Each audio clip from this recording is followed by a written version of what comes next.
오늘 말씀드린 것처럼 제가 10장, 11장, 12장을 해야 되는데 간단하게 이제 사도행전 1장부터는 제가 하지 않을게요. 간단하게 하여튼 지금 오늘 말씀에 또 배경이 되는 부분을 보면 어찌됐든 사도행전 2장으로부터 시작을 해서 교회라고 우리가 초대 교회라고 부르는, 그러나 분명하게는 교회, 오늘 교회가 아니라 그냥 함께 모여서 예수를 기리고 기념하고 고백하는 그런 신앙 공동체가 시작이 됐죠. 그래서 그걸 우리는 그냥 통칭적으로 초대교회라고 이렇게 부르지만 막 건물을 번듯하게 세워놓고 했던 건 아니니까 기억하시고. 근데 교회 안에서 이제 여러 가지 일들이 생겼어요. 우리가 초대교회를 이야기하면서 지난 설교 시간에도 제가 그랬지만 가장 중요한 건 함께 네 것 내 것 없이, 세상에서는 네 것 내 것 구분을 하지만은 이 초대교회에서는 세상과는 다르게 네 것 내 것 구분 없이 함께 통용 같이 나누어 쓰는 놀라운 그 일이 이루어지죠. 그런데 사도행전 5장에서 이제 살짝 어떤 일이 생기냐면 그 가운데서 아나니아와 삽비라 부부의 일이 생기죠. 그러죠? 함께 잘 나누고 있다가 이 두 부부가 땅을 팔고 그 돈의 일부를 이렇게 챙겼는데 결국은 그 일로 인해서 이제 베드로 사도에게도 거짓말을 하고 결국 그게 또 하나님까지도 속일 수 있을 거라는 어떤 그들의 생각이었겠죠. 그래서 이 아나니아와 삽비라가 안타깝게 그 신앙 공동체였지만 어떻게 보면 이건 순교는 아니죠. 하여튼 죽임을 이렇게 당하게 되는 사건이 생겼고, 그러다 보니까 제가 지난번에도 말씀드렸지만 반드시 이것 때문이다라고 하는 건 아닌데 이렇게 이렇게 통용하고 막 구분 없던 교회에서 조금씩 틈이 갈라지기 시작하죠. 뭐냐면 구제하는 문제, 음식을 나누는 문제, 그 문제에서 두 파라고 하긴 좀 그렇고 두 사람들 간에 좀 간격이 생기죠. 밖에서 살다가 돌아온 헬라파 유대인하고 그 다음에 원래 그곳에서 계속 살던 히브리파 유대인들 사이에서 자꾸 이 사람들이 보니까 우리 측의 이 과부들, 홀로 된 여인들한테 주는 게 좀 이게 약하더라. 그래서 이제 요 문제 제기가 되면서 그러면 이 문제를 해결하기 위해서 베드로를 중심한 사도들이 그 얘기를 하죠. 뭐라 그러냐면, 오케이, 그러면 앞으로 이렇게 나누는 문제를 해결하기 위해서 우리가 7 일꾼을 뽑자. 그러죠. 그래서 우리는 이제 7 집사라고 얘기를 하는데, 그래서 7 일꾼을 뽑고 그 사람들이 이 나누는 일 이런 것을 담당을 하고, 중요한 개념이에요. 그냥 집사를 7 일꾼을 뽑았다가 아니라 이 일꾼들 덕분에 사도들은 뭐를 한다? 기도하는 일과 말씀 준비하는 일에 우리는 매진을 하겠다. 나머지는 다 이 일꾼들이 이렇게 알아서 해라. 그래서 제가 이제 재직 세미나 때도 그랬고 계속 하는 이야기지만 교회의 헌신과 수고와 봉사가 그냥 내 노동력과 노력과 그 봉사가 아니라 내가 헌신하고 수고하고 봉사하는 일이 결국은 이제 그렇다고 목사가 사도는 아니에요. 제가 분명히 얘기하지만 초대교회의 사도 또는 구약에 나오는 제사장과 목사를 이렇게 그건 틀린 신학적인 개념인데 사도는 아니지만 어쨌든 교회로 놓고 보면 그래서 여러분 각자가 이제 직분을 가지고 헌신하고 순종하고 봉사하는 것이 결국에는 그 교회의 기도와 말씀이 살아나게끔 하는 것에 그러니까 내가 설거지 열심히 해야지 이런 마음으로 하면 되거든. 어쨌든 자, 그런데 이 7 집사로 뽑힌 7 집사 중에 대표적인 이제 제가 두 사람을 기억하라 그랬죠. 스데반하고 누구? 빌립입니다. 자, 스데반은 7 집사 중 7 일꾼 중에 하나였기 때문에 어찌 보면 교회 안에서 맡은 일은 이거 잘 나누는 일이었어요. 그러니까 굳이 스데반이 밖에 나가서 그 유대인들 앞에서 이렇게 하라고 이거 예수님이 이런 분이고 이런 설교를 해야 될 책임과 이런 게 없어요. 그럼에도 불구하고 스데반이 그 다른 사람들 앞에서 유대인들 앞에서 당신들이 죽인 예수 그리스도가 우리의 메시아요, 그가 부활하셨고 그 얘기를 하다가 스데반이 어떻게 돼? 결국은 돌에 맞아서 순교를 하게 되죠. 그러면서 제가 요 7장에 나오는 스데반 이야기를 하면서 결국 일꾼을 뽑는 두 가지 기준이 있다 그랬죠.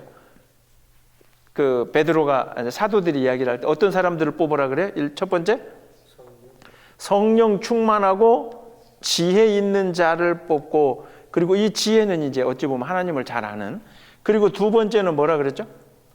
사람들에게 칭찬받는 사람을, 이게 결국 이 두 가지가 채워져 있는 일꾼이라고 한다면 밖에 나가서 예수의 그 이름을 말하지 않을 수가 없는 거죠. 이게 어떻게 그냥 아이고 나는 이제 이렇게 됐으니까 그냥 이게 교회 일만, 이거 나누는 일만, 그게 아니라는 거죠. 어쨌든 스데반이 순교하게 됨에 따라 8장이 시작을 하면서 예루살렘 교회가 어느 단계에 들어가냐면 큰 박해가 이제 일어나기 시작해요. 스데반이 죽으면서 야 앞으로 저렇게 저놈 이렇게 계속 예수를 이야기하는 놈들은 다 죽여버려라, 없애버려야 되겠다. 이제 이 흥분이 되면서 유대인들이 이 예루살렘에서 시작된 초대 교회를 이제 막 큰 시험이 들고 박해가 오고 굉장히 어려움이 생겨요. 그러면서 이 사람들이 이제 7장 후반과 8장에 넘어가면서 각각 어떻게 돼요? 곳곳으로 이게 흩어지더라는 거죠. 제가 드린 그 지도로 보면 예루살렘이 저 아래에 있다 그러면 그 위쪽, 막 저 위쪽으로 흩어지더라. 그 가운데 이제 우리가 지난 시간에 살펴본 것처럼 스데반 말고 또 하나 누구? 빌립인데, 빌립이 어디로 들어가요? 예수의 복음을 전하러 유대인들은 함부로 들어가지 않던 사마리아에 들어가죠. 사마리아 사람들을 보면 눈을 씻고 그 사람들은 상종을 안 하는데 그곳에 들어가서 복음을 전하게 되고 사람들에게 막 세례를 베풀고, 이 이야기를 듣고 이제 제가 그 드린 지도가 이제 그런 거예요. 이 지도가 바로 그의 첫 번째는 이제 빌립이 전도하러 사마리아에 간고, 그 얘기를 듣고 옆에 보면 베드로도 이제 사마리아에 들어가서 아하, 가만히 보니까 이 땅에도 이제 막 복음이 들어가서 물로 세례를 받는데 성령의 세례를 받을 것을 이렇게 이야기하면서 베드로가 전하게 되고, 그리고 또 빌립이 이제 하나 더 있다 그러면 이제 8장 후반에 나오는 이제 우리가 그 팔레스타인 지도 저 아래쪽, 오늘날로 보면 아프리카 대륙의 이디오피아, 그 여왕, 간다게 그 여왕의 시중 드는 내시, 그 사람이 이미 이사야서를 읽고 있는데 그 뜻을 몰랐지만 이제 이렇게 설명해 주는.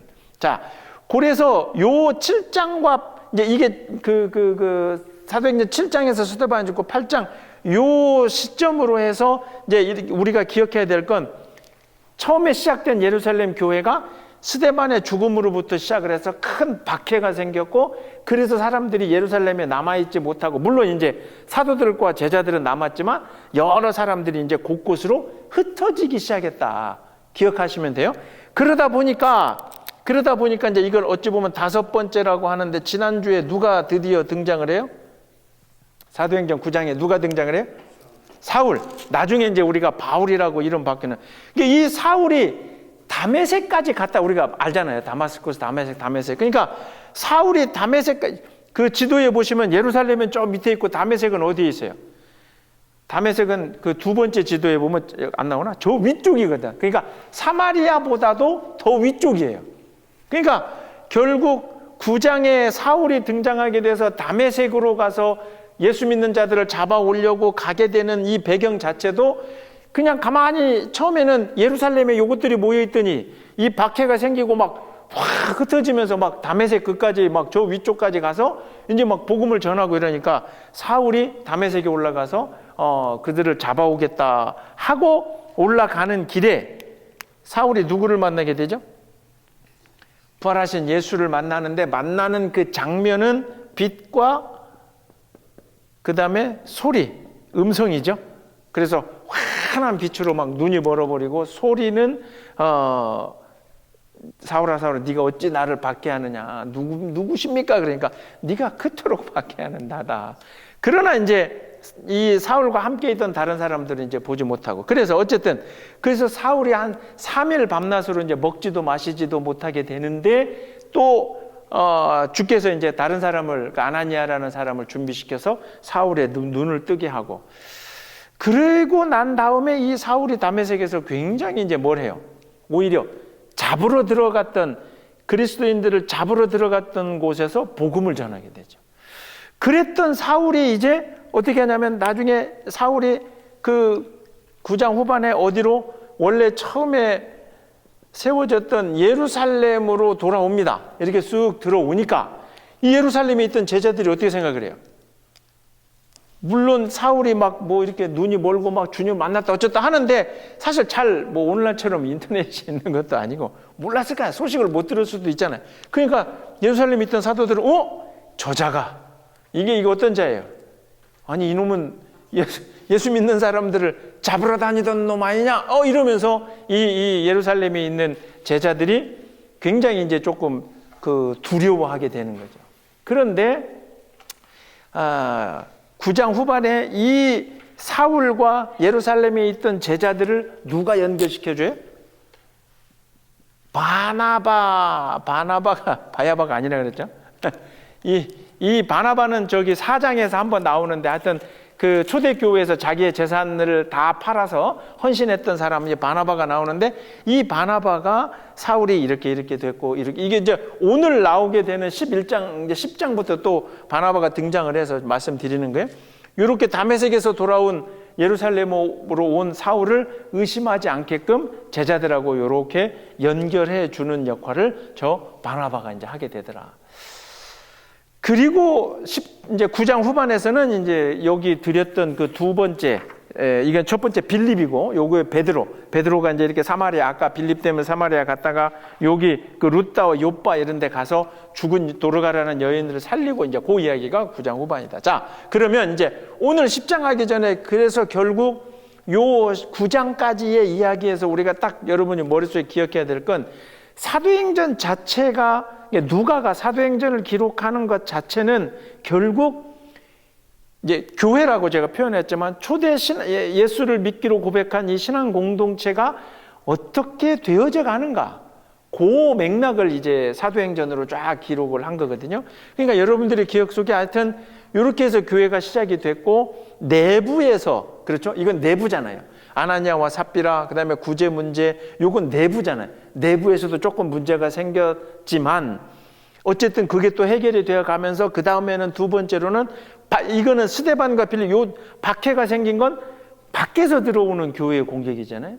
그러나 중요한 건 제가 몇 번 말씀드렸지만 교회는 결코 밖에서 이렇게 괴롭힌다고 깨지는 게 아니라 괴롭히면 괴롭힐수록 어떻게 돼요? 이 스데반 죽고 박해가 시작되면서 8장 1절부터 사람들이 더 싹 흩어지는 거예요. 무슨 말인지 알겠죠? 그러니까 교회는 그걸 이제 요것과 비교해서 오늘 우리 이 시대에도 교회는 모여서 힘이 되기도 하지만 반드시 교회가 기억해야 될 건, 그러니 각자 또 자기의 자리에서 흩어져 가는 그 교회의 개념도 우리가 굉장히 중요하다.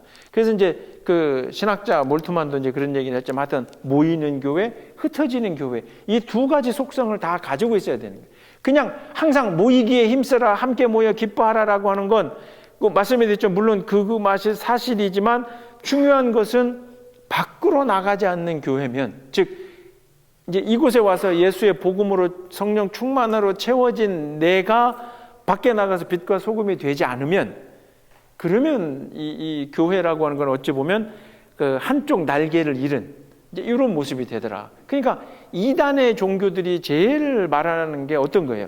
막 모이라 그러잖아요. 막 이단 종교는 어찌 됐든 자기들의 세력을 과시하고 얼마나 우리가 많이 모였나. 그런데 자기들이 속해 있는 그 삶의 자리, 즉 그 자식의 도리, 뭐 직장 생활 또는 뭐 국가와 사회적인 뭐 이런 거, 그 다 필요 없다고. 여기 와서 다 구원만. 그러니까 이제 그 이단의 교리는 둘째치고 그 외형적으로 보이는 형식 자체도 사실은 이제 그게 틀린 거다. 어쨌든 그래서 교회가 이렇게 어려움이 있었지만 그러나 그 박해를 통해서 오히려 더 이제 확대되어져 가는 그 맥락이 에서 하나님이 사울을 세우셨고 그 다음에 이제 바나바까지. 자, 그 다음에 이제 오늘 10장 할게요. 10장. 좀 정리가 되셨죠? 사도행전 한 방에. 요 앞에 부분 제가 지난주까지 하던 예수님이 막 부활하시고 올라가시고 그건 제가 지금 성령 충만한 거 이제 놔두고. 오케이. 자, 그러면 사도행전 이제 10장을 같이 이렇게 보시면 제가 말씀드린 것처럼 우리가 3장씩 가야 되기 때문에 읽어 오셨죠? 눈을 이렇게 마주쳐야 돼. 읽어 오셨죠? 10장, 11장, 12장을 이렇게 다음 주에는 13, 14, 15를 읽어 오셔야 돼요. 그러니까 오늘은 안 읽어 오셨지만 저하고 여기서 같이 제가 스토리로 묶어 드릴 테니까 꼭 집에 가시면 뭐 해야 된다? 곽 집사님 뭐 하셔야 된다? 10장을 읽었어요. 아, 그래 읽어 잘하셨어. 그렇게 하셔야 돼요. 자, 10장은 이제 요런 이게 전 이해를 바탕에 놓고 사도행전 10장에서는 제가 이제 스토리로 얘기를 할게요. 가만히 보니까 아까 이게 지금 예루살렘에서 시작이 됐는데 하나님이 결국 그리스도의 복음을 예루살렘이라는 건 결국 유대인들이거든요. 예루살렘에 이제 그 다윗을 후손 조상으로 하는 그 유대인들. 그러나 어찌 보면 이 10장에서부터 시작되는 건 그 예수 그리스도의 복음이 꼭 예루살렘이라고 하는 그 지역이 아니라 이미 그 앞에서도 흩어졌지만 사실 이들이 흩어진 곳은 이방 땅이거든요. 그러니까 그 유대인이 아닌 사람들이 사는 막 그 땅에. 그래서 결국은 딱 사도행전 10장에서부터는 그게 이제 이방인 전도가 확대되어져 가는 그 과정이다. 그렇게 맥락을 보시면 돼요. 그러면서 하나님이 어떤 사람을 선택을 하냐면 고넬료라고 하는 사람을 선택해요. 이 사람은 로마의 군인이면서 백부장. 제가 이제 설교 때도 이야기했지만 백부장이면 뭐예요? 100명. 그렇죠. 부하가 몇 명? 부하가 약 100명을 거느리는 이제 이 백부장. 근데 이 고넬료를 이야기하면서 10장 잠깐만 보세요. 고넬료를 이야기하면서 우리가 놓치지 않아야 될 부분은 2장 2절, 10장 2절을 보세요. 두 가지가 있죠. 그가 뭐 한다 그러죠? 경건하여 하나님을 경외한다. 경외는 제가 풀어드렸지만 이렇게 생각하시면 돼요. 두렵고 떨리는 마음이 경외심이에요.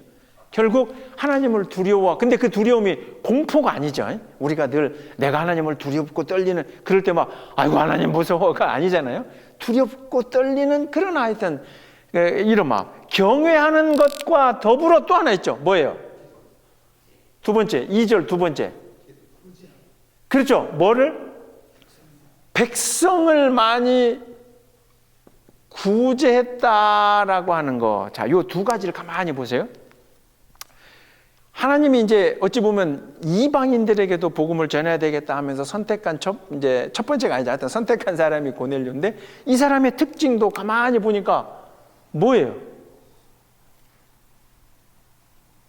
뭐예요? 옆에 이렇게 좀 쳐다보시고. 어? 아니, 이렇게 옆에 이렇게 보시고. 비슷한 데가 있을 텐데, 맥락이. 요거하고 요렇게 하고 한번 연결을 해보세요. 이 일꾼을 뽑을 때도 뭐예요? 성령이, 아까 일곱 일꾼을 뽑을 때도 성령과 지혜가 충만하고 사람들에게 칭찬받는 일이잖아요. 그렇죠? 그러면 이거는 다른 게 아니라 여러분들이 이미 알고 계시는 하나님을 사랑하고 또 누구를?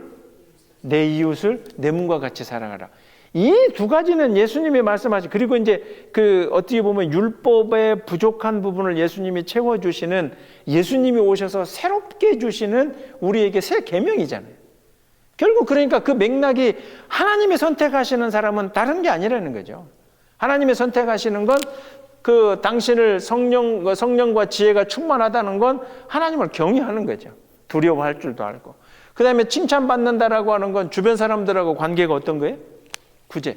이 백성을 구제했다라고 할 때 이게 로마 군인의 지휘관인데 이 백성은 이제 우리가 복음서에서 나오는 예수님이 백부장의 종을 고쳐주는 사건 나중에 한번 찾아보시면 거기서도 마찬가지로 비록 로마의 군인이지만 유대인들을 위해서 막 성전 짓는 일에 도움도 주고 그래서 제사장들과 다른 사람들이 저 로마 백부장은 우리의 친구다라고 하는 그런 군인들이 있듯이 이 고넬료 또한 백성을 구제했다라고 할 때 이 백성이 사실은 이 로마 군인이 주둔하면서 있어야 될 그 유대 지역이기 때문에 그 지역의 백성들에게 막 나쁜 군인들처럼 함부로 하지 않고 그들을 함부로 할 수가 없는 게 사실은 일단 하나님을 경외하고 두려워하면 그의 백성이라고 하는 하나님의 그 축복받은 백성이라고 하는 유대인들을 마음대로 할 수 있겠어요, 없겠어요? 그러지 못했다는 거죠. 그래서 어쨌든 고넬료라고 하는 사람, 이제 이름 기억하시고, 이 고넬료라고 하는 사람의 특성은 로마 군인이면서 동시에 뭐다? 하나님이 선택하셔서 사용하시는 그 두 가지 대표적인 조건을 갖추고 있던 사람이더라. 그러면서 그가 이제 어느 날 기도를 이제 기도 중에, 근데 이것도 한번 지나갔지만 3절에 한번 해볼까요?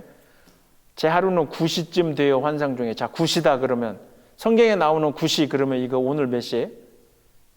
그걸 다 잊어먹었잖아. 내가 다 알려줬어도. 성경에 나오는 시간을 오늘날로 하려면 플러스 뭐 해라? 플러스 6를 해라. 그럼 몇 시예요? 15시니까 몇 시예요?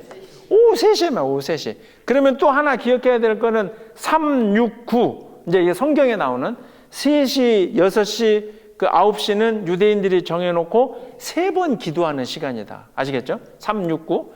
거기다가 성경의 시간은 무조건 6번. 봐. 잊어먹고 오니까 이게 내가 아는 체를 할 수 있잖아. 이거 분명히 요 한 몇 주 전에, 좀 오래됐구나. 하여튼, 이렇게. 그러니까 결국 이 3절도 우리가 그냥 읽으면 하루는 제 9시쯤 돼요. 막 이렇게 읽어가는데 이 사람이 로마 군인인데 유대인이 하루 3번 기도하던 그 시간을 따르고 있다는 거죠.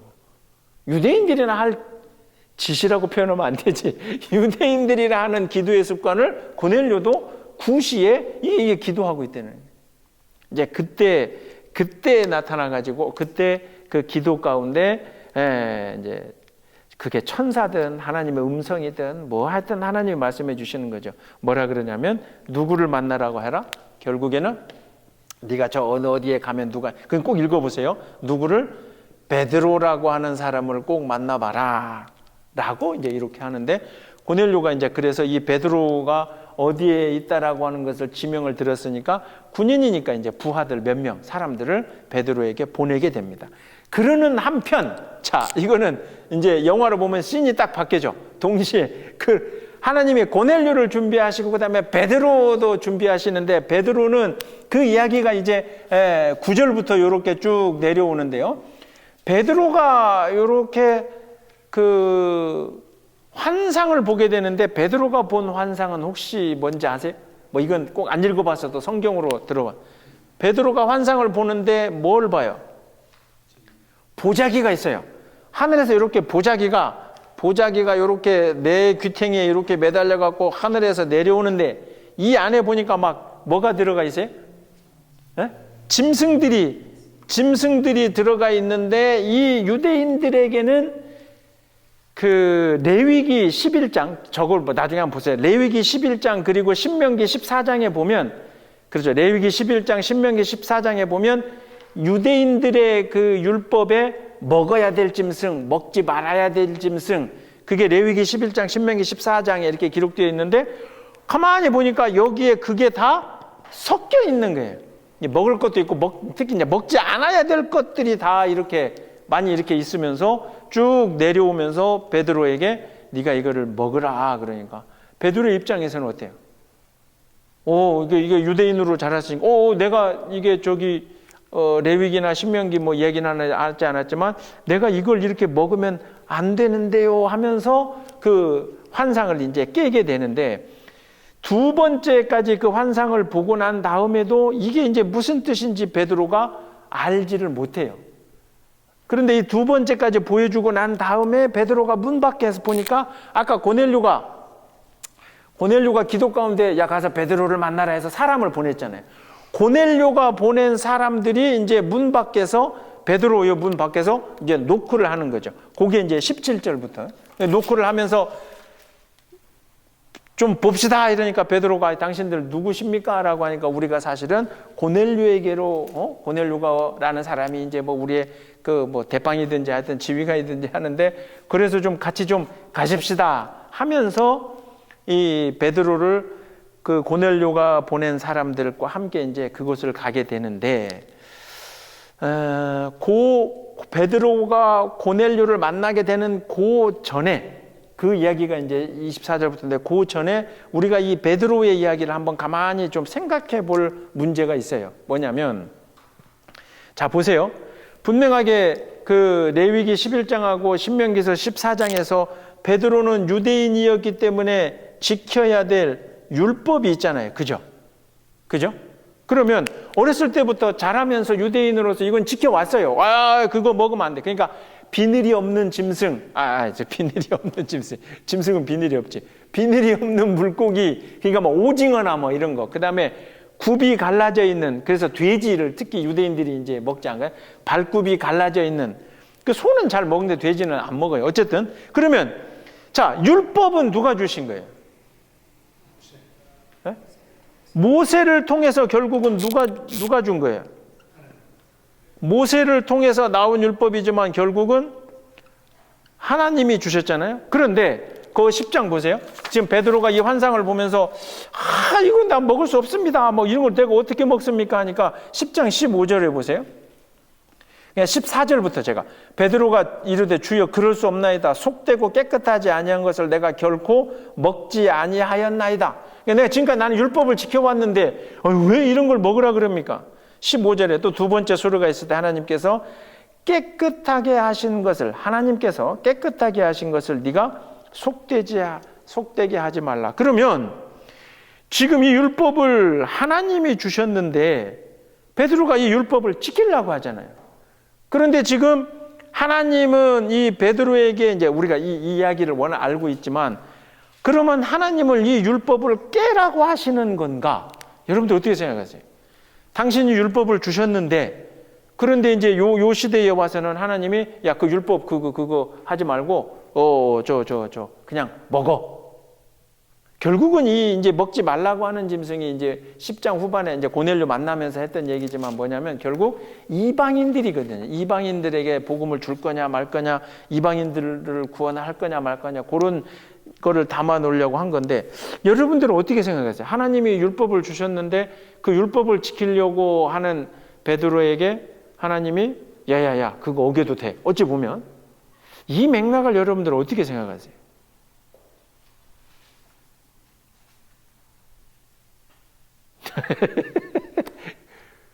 뭘 어떻게 생각해요? 목사님 다 성경에 있으면 다 좋은 얘기지. 그걸 뭐 우리가 어떻게 생각해? 이게 이제 목회자로서 이제 특히 이제 우리는 또 신학을 공부하고 뭐 그래서 막 뭐 교수가 답을 준 게 아니라 요 맥락에서 우리는 뭐를 항상 기억하셔야 되냐면 예수 그리스도를 놓지 않고는, 그리고 그의 십자가와 부활을 놓지 않고는 사실 이 맥락을 이해하기가 어려워요. 뭐냐면 자칫하면 이단으로 가요. 그래서 많은 이단들이 그렇게 얘기하죠. 구약의 하나님하고 신약의 하나님이 다른 하나님이다. 이렇게 얘기하는 거 많이 들어봤을 거예요. 그러니까 구약에, 특히 이제 구약 성경을 보면 막 그 이스라엘이 가나안 땅에 들어가면서 막 다 죽여라 막 이렇게 그래 놓고 신약에서는 사랑해라 용서하라. 그러니까 이게 이제 인간의 머리로 잘 이해가 안 되는 거죠. 그래서 이 구약의 하나님하고 신약의 하나님은 다른 하나님이다. 이게 마치 하나님이 율법을 줬는데 야 인마 그걸 지키려고 하는데 베드로한테 야 인마 그냥 주면 다 먹어. 내가 이 어떻게 되느냐. 이렇게 충돌이 되잖아요. 그런 생각이 좀 드실 수 있잖아요. 그 맥락에서 우리는 예수와 십자가와 이 부활을 같이 놓고 연결을 해보면, 제가 이제 이번 주 주일날에도 요 설교를 하겠지만 이렇게 생각하시면 돼요. 구약의 하나님과 신약의 하나님이 다른 게 아니라 구약의 창세기로 시작하면서 이스라엘을 선택하셨던 그 하나님이 이스라엘을 포함한 더 많은 모든 인류를 이스라엘을 사랑하셨던 것보다 더욱 사랑하신 방법이 예수 그리스도로 오신 것이고, 그리고 십자가로 우리에게 우리의 죄를 이제 씻어 주시는 이 맥락이 있었기 때문에 예수님도 오셔가지고 항상 율법주의자들하고 대화할 때 무슨 얘기를 해요? 율법에 뭐라 기록되었느냐.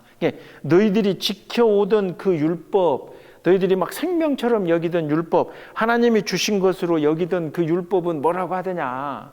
그런데 그 율법이 다 틀렸다가 아니라 내가 그 율법을 뭐하러?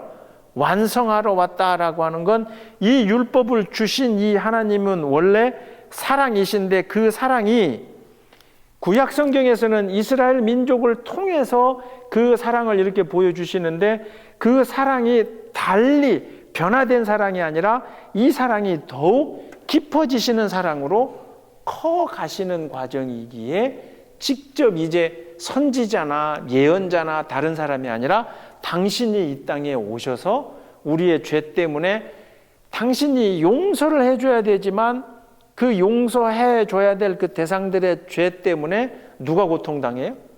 당신이 고통당하는 게 십자가잖아요. 그죠? 저놈들을 내가 용서해야 되는데 용서해야 되기 때문에 야 임마 하고 때리는 건 인간이 하는 짓이고 내가 이놈을 용서해야 되기 때문에 이놈이 지은 죄 때문에 겪어야 될 고통을 누가? 용서해 줘야 돼? 내가 받겠다는 게 십자가라는 거죠. 자, 무슨 말 좀 이해가 되시나요? 나만 이해되나요? 그 맥락으로 놓고 해보면 결국 하나님이 율법을 내가 그때는 좀 깜빡했다. 그거 내가 그때 좀 잘못했으니까 없던 걸로 하고 다시 하자. 이게 아니라 하나님이 이때 모세를 통해서 율법을 줬던 율법을 받게 된 그들의 상황은 애굽에서 나와서 광야에서 지금 이제 앞으로 아무것도 없는 벌판에서 하나님만 의지하고 살아가야 될, 그리고 이 광야 시절이 끝나면 저 가나안 땅에 막 거기에 보면 온갖 잡다한 신들이 모시고 이제 신들을 믿고 살던 그곳에 들어가서 이 이스라엘 민족이 잘 하나님 안에서 버텨야 될 그 어떻게 보면 이제 우리 군인으로 얘기하면 이런 평시 작전이 아니라 완전히 전시죠. 전시 작전이죠. 그런 상황에서 줬던 그 율법. 그래서 그 율법 자체가 틀렸다는 게 아니라 그러나 그 율법을 주고 이스라엘 백성들이 그 율법을 받은 이후로 이제 가나안에 들어가고 그 다음에 왕국을 만들고 이스라엘 왕족이 돼서 우리가 구약에 했듯이 남유다 북이스라엘 해가지고 이렇게 시간이 가면 갈수록 이 백성들이 그럼 율법 덕분에 하나님 곁으로 더 가까워 오느냐? 그러지 않더라는 거죠. 그래서 이제 이사야나 아모스나 이런 선지자들을 통해서 하나님이 늘 하시는 말씀이 니들이 드리는 그 제사보다, 그러죠?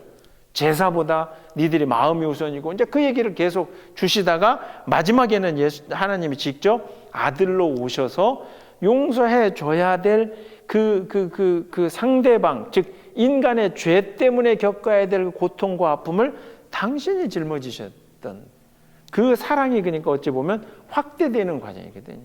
그래서 결국은 베드로에게 율법을 어겨라가 아니라 지금 이 베드로는 이 예수 그리스도를 요거를 까맣게 만약에 잊어버리면, 예수 그리스도에게 요게 없다 그러면 왜 자꾸 나한테 이 율법의 이야기를, 율법을 내가 잘 지켜봤는데 왜 이걸 못하게 하나. 이제 그렇게 해서 도무지 이 얘기가 무슨 얘기인지 이해를 못하게 되는 상황에서 베드로가 누구를 만나러 가요? 고넬료를 만나러 갑니다. 그런데 10장에 보세요. 10장 24절.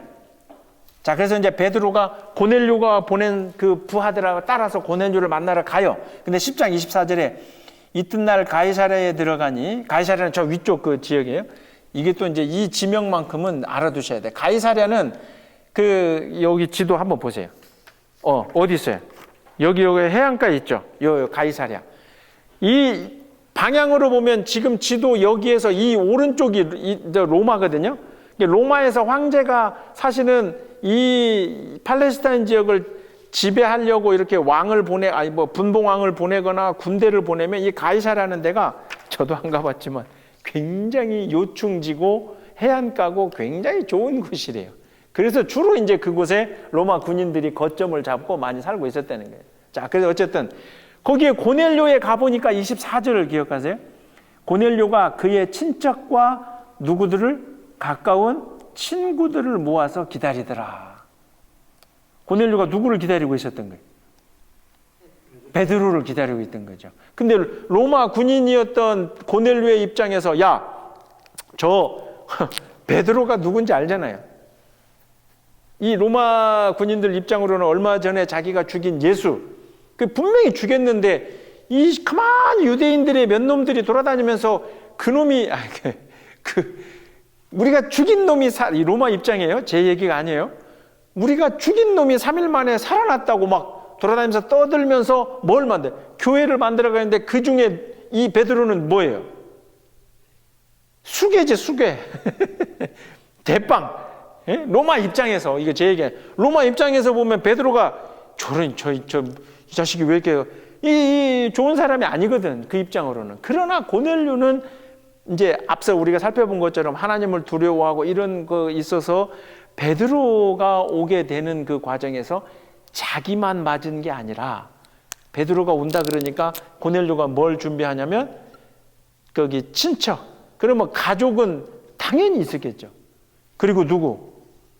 친구. 그러면 이 친구가 물론 이제 유대인들하고 가까웠으니까 고넬료가 유대인 친구들도 있었겠지만 로마 친구들도 있을 거 아니에요. 그러죠? 그래서 베드로가 온다는데 친척을 모으고 친구를 모았다? 우리의 신앙생활과 우리의 믿음 생활에서 제가 늘 강조하는 얘기지만 내가 하는 이야기를 다른 사람이 누군가가 야 그래 제 말은 들어볼 만하다 라고 하는 어떤 인간적인 신뢰나 인간적인 관계를 만들어 놓지 못한 상태에서는 지난주에 제가 말씀드린 것처럼 예수님 부활하셨습니다 라고 내가 아무리 외쳐도 아이고 그래 너나 믿고 살아라 내가 엉망진창으로 살아갈수록 내 입에서 나오는 복음은 어찌 돼요? 내가 엉망진창으로 살고 뭐 속된 표현으로 개판으로 살수록 내 입에서 나오는 복음은 복음이 아니라 굿뉴스가 아니라 배드뉴스가 되는 거죠.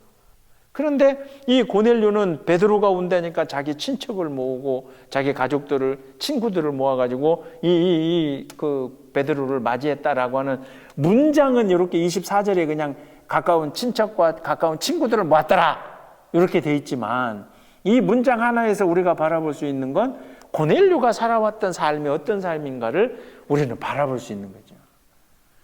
이 얘기를 하면서 설교자로 사는 이 목사인 저는 참 안타까움을 가집니다. 왜냐하면 어렸을 때부터 나랑 주일학교 때부터 같이 깨복쟁이 친구라 그러죠. 이 녀석들 중에 예수 안 믿는 놈들도 꽤 많거든요.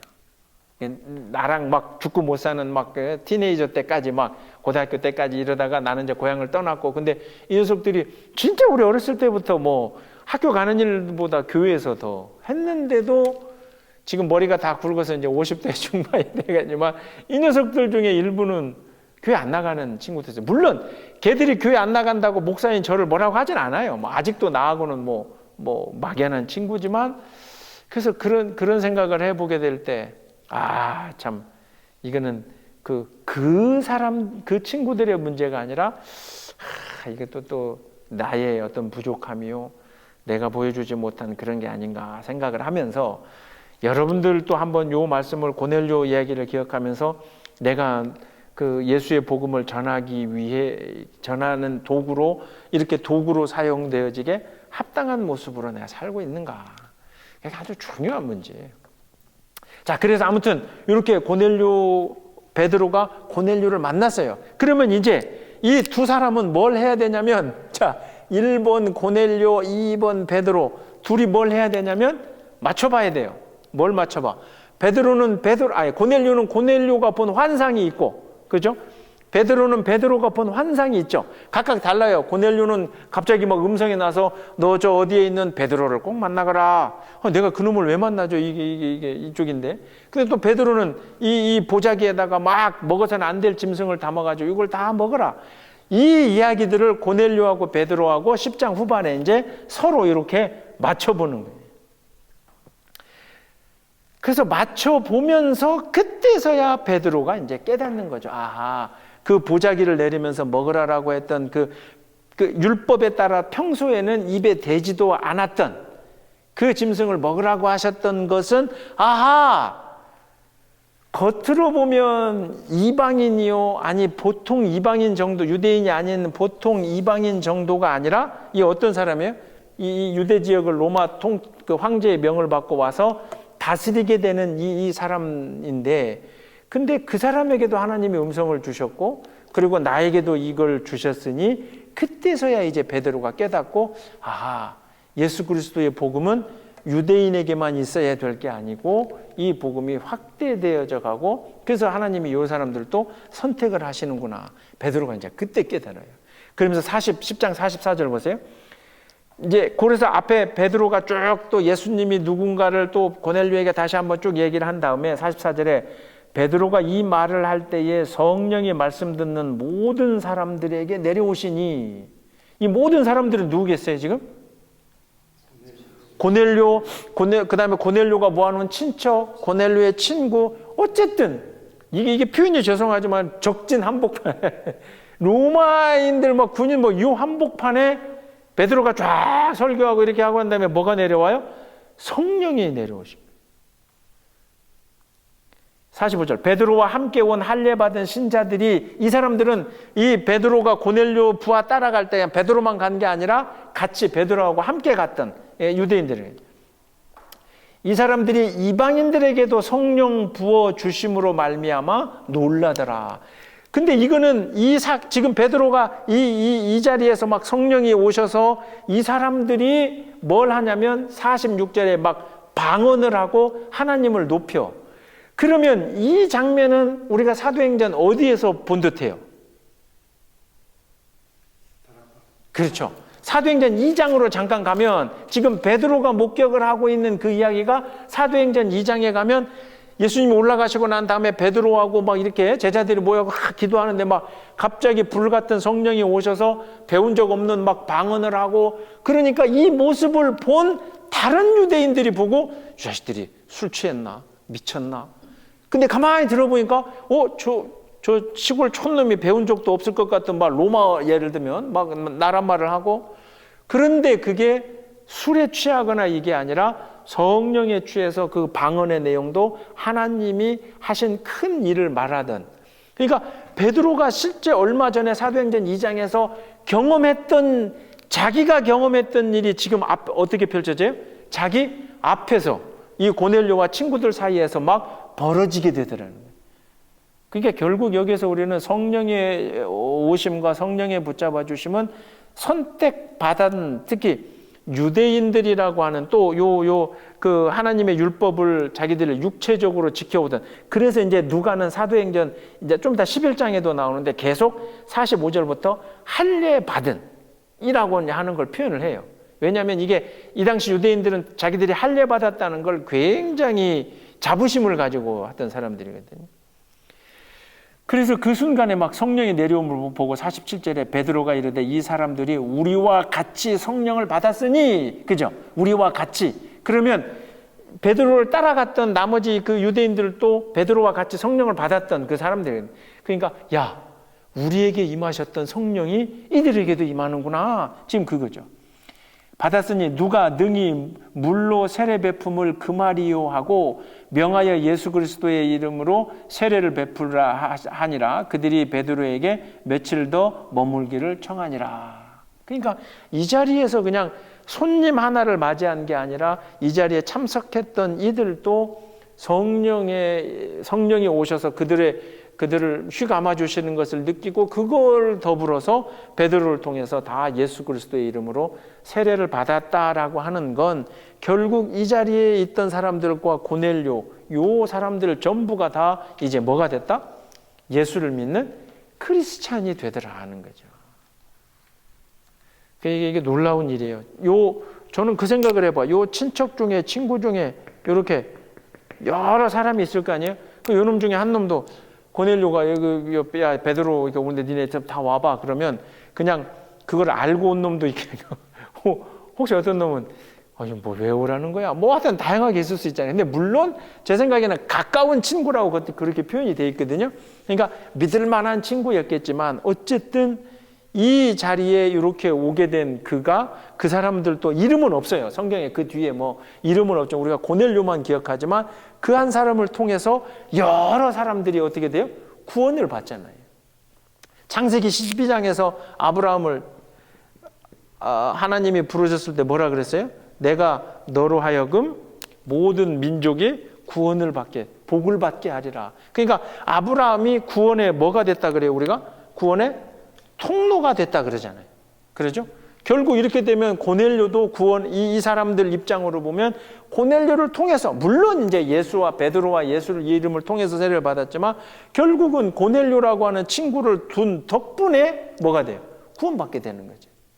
그러니까 우리가 크리스찬이 내가 축복의 통로, 우리가 그 구원과 축복의 종착역이 되면 안 돼요. 나 딴 놈 모르겠고, 난 모르겠어. 나만 어떻게 구원받고 나만 이렇게. 그게 아니라 나를 통해서 가까운 친척과 가까운 친구, 뭐 말할 것도 없이 내 새끼들은 뭐 더 말할 것도 없고, 요런 그 축복의 통로, 구원의 통로가 우리가 될 수 있도록 또 하나님 우리를 선택하실 수 있는 우리의 신앙생활을 해왔는가 하는 맥락으로 이제 돌이켜 봐야 된다. 자, 11장. 자, 혹시 질문 있으세요? 요 10장에 대해서? 어? 주권사님 뭐라고 궁시렁궁시렁 하지 마시고 말씀을 하세요. 궁시렁.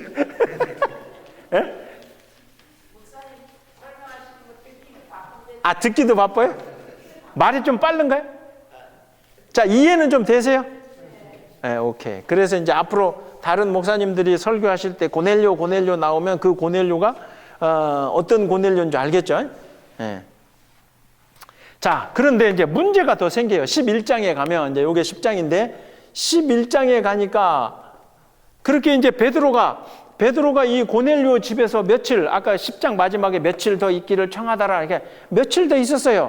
그리고 난 다음에 베드로가 어디로 돌아오냐면, 베드로가 그 고넬료를 만나러 가이사랴에 갔다가 어디로 돌아와요? 예루살렘으로 돌아오니까 아까 제가 말씀드린 것처럼 11장을 막 시작하면서 누가가 의도적으로 이 사도행전을 기록한 누가는 하여튼 말씀드린 것처럼 교회가 이방인에게로 이렇게 또 하여튼 전체로 확대되어져 가는 게 머릿속에 있어요. 그래서 자꾸 의도적으로 표현을 해요. 예루살렘에 오니까 거기에 어떤 사람들이 할례 받은 그 표현되어 있죠.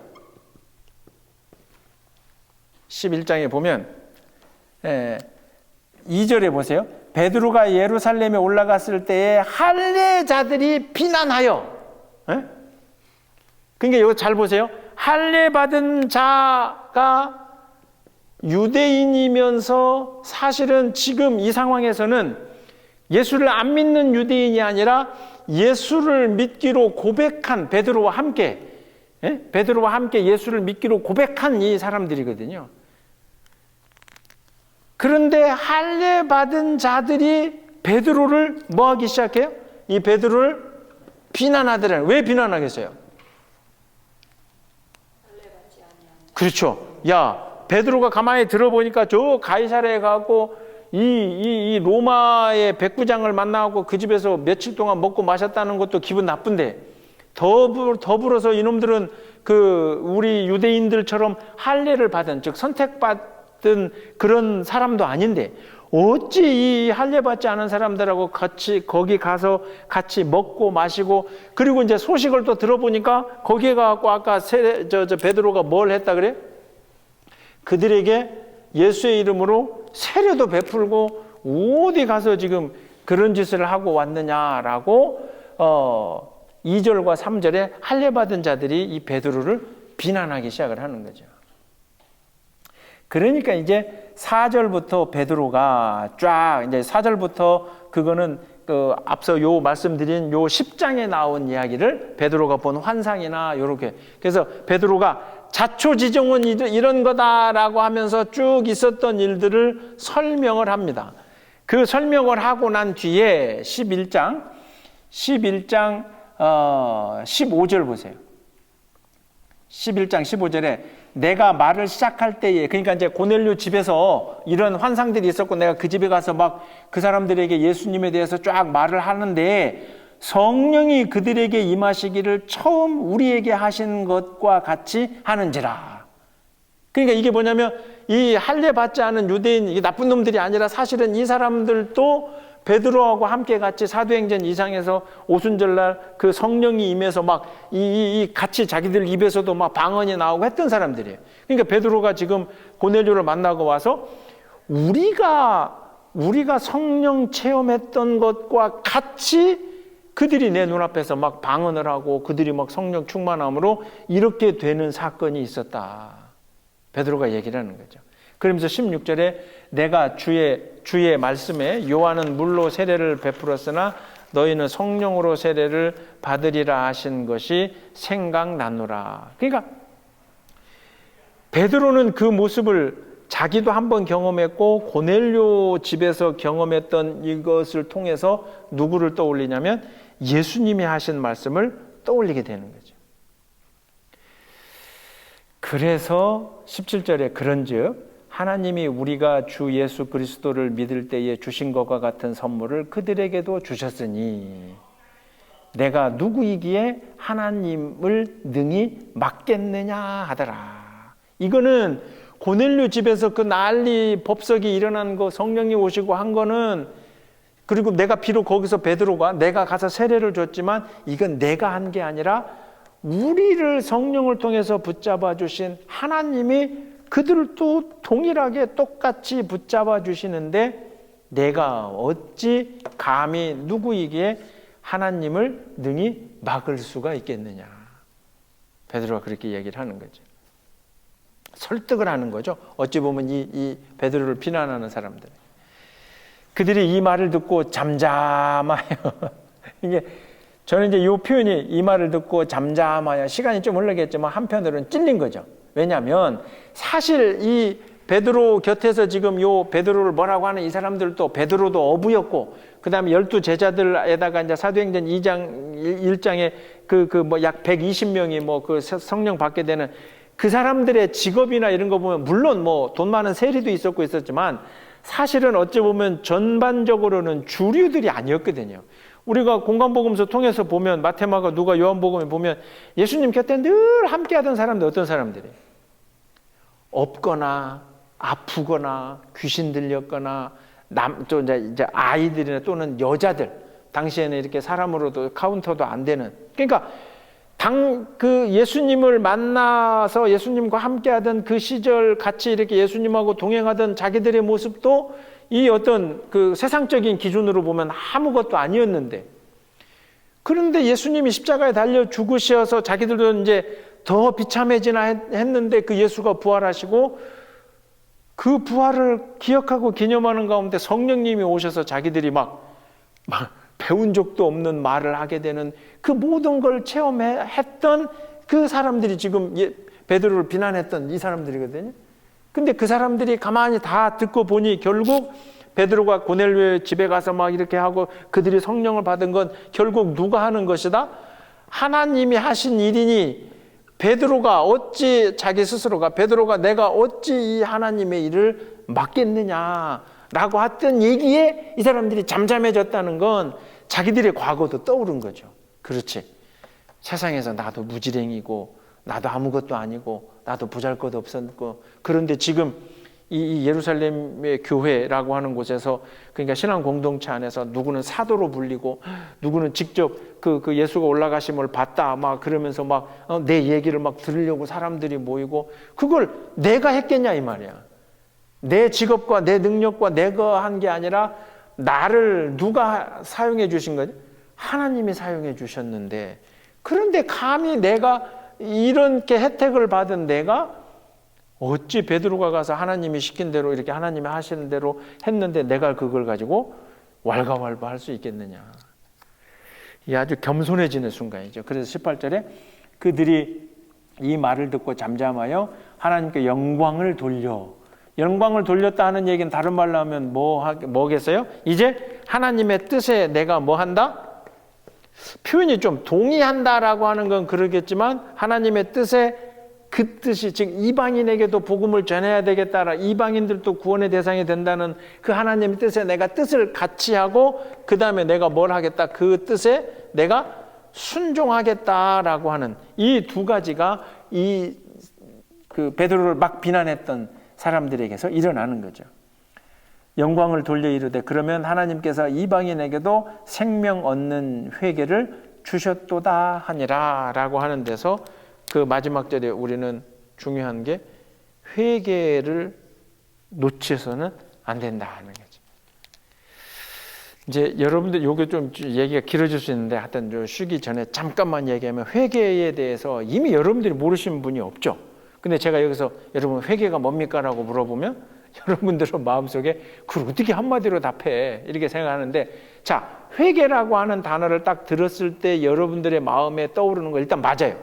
내가 뭔가를 잘못했습니다 이렇게 하는 거 맞아요. 근데 그거는 뭐 우리도 영어 사전을 찾으면 뜻이 이제 앞에 이렇게 있잖아요. 우선된 뜻이. 그걸 여러분들이 이제 회개는 내 죄를 고하는 게 회개고 반성하고 뭐 다 좋아요. 그 회개를 다 해놓고 난 다음에 여러분들이 반드시 기억해야 될 건 우리가 성경에서 이야기하는 또 세례 요한이 외쳤던 그 회개하라 천국이 가까웠다. 또 예수님이 말씀하셨던 것도 그 말씀하시는 회개는 여러분이 생각하는 앞에서 이야기하는 막 죄를 잘못했으면 이 회개를 포함해서 더욱 중요한 건 하나님의 뜻에 내가 순종하겠다고 하는 고백이다 하는 거지. 하나님의 뜻에. 고넬료 같은 경우에도 갑자기 이제 어째서 기도하고 있는데 베드로를 만나라. 그러니까 베드로가 어떤 놈인지 알고 있는데 하여튼 얘를 오라고 해서 만나서 막 그렇게 되는 거. 그 다음에 이래서 이 사람들에게는 원래 육체로 할례를 받고 유대인이기 때문에 구원받을 그 대상이 유대인이 아니기 때문에 구원받을 대상이 아님에도 불구하고 이들을 하나님이 구원해 주시는 건 마치 베드로 입장에서는 먹지 말아야 될 음식을 먹어야 될 것 같은 게 어렸을 때부터 받아오던 자신의 삶이 완전히 다 이제 새롭게 이렇게 바꿔줘야 되는 거거든요. 그런 것과 마찬가지로 회개라고 하는 건 아이고 하나님 내가 잘못했습니다. 용서해 주세요. 라고 하는 첫 번째를 넘어서서 그러니 모든 것이 하나님의 뜻입니다. 내가 사는 것도 내가 죽는 것도 내가 어떻게 되는 것도 내게 일어난 모든 것이 하나님의 뜻이니 이제는 앞으로 살든지 죽든지 나는 없고 누구만? 주만. 그리고 갈라디아서에서 바울이 얘기하듯이 이제는 내가 십자가에서 죽었으니 살아도 내가 산 것이 아니요 내 안에 그리스도가 사신 것이라 라고 하는 것이 사실은 이제 그게 회개거든요. 그냥 잘못했습니다. 용서해 주세요. 요거는 앞에 부분에 있는 회개고 진정한 성숙한 회개는 뭐냐면 그러니 하나님의 뜻에 내가 순종하겠습니다. 이게 없이는 회개하라 천국에 가까웠다. 하나님의 뜻에 순종함이 없이는 천국을 볼 수가 없어요. 그냥 천국에 가까웠다. 하나님의 이게 있어야 하나님의 나라가 눈에 보이기도 하는 거고 이게 있어야 천국을 소망하기도 할 수가 있는 거다.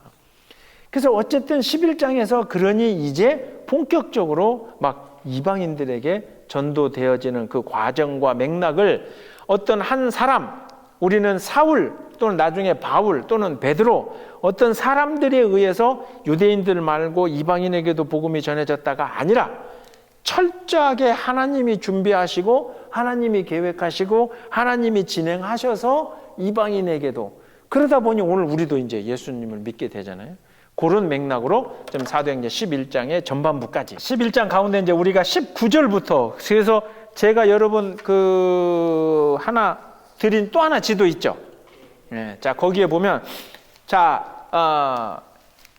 11장 19절에부터 보면 여기에서 이제 11장 19절부터 중요한 게 11장 이제 후반인데 한데 안디옥이라는 교회 안디옥 이렇게 들어보셨죠? 근데 이 안디옥이 사실은 두 군데예요. 첫 번째 그 다메섹 위에 가이사랴 다메섹 위에 이 안디옥을 우리가 수리아 안디옥이라 그러고 또 하나는 거기서 왼쪽으로 더 올라가 보세요.